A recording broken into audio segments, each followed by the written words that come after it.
Hey guys, welcome back. In this episode, I want to tell you what my 33rd items are. Let's make our way over to the side.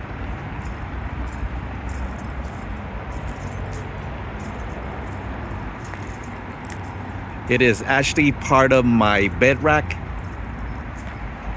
Right there, it is the side panels. I got a set of 4 of them, different times of course, but they're basically side panels, Molle type, I believe. The first one I got was the top portion. It was made for a 5-foot bed rack.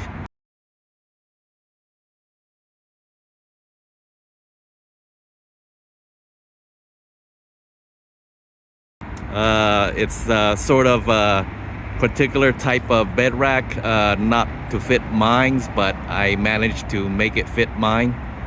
And then the second one would be the bottom panel right here. It is made for a 6-foot bed rack.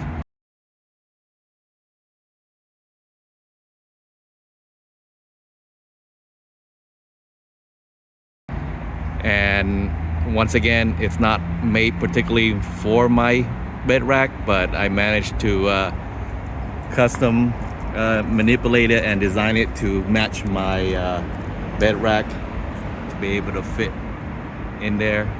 It's on both sides, as you can see right there, the top rack and the bottom rack. There's not a particular name to the bed rack, the panels, but yeah, it does the job. It goes well with my bed rack and my Jeep. There it is, guys. My 33rd item is the side panel bed rack, or Molle racks, Molle panels. Thanks for joining me. Till next time. Peace.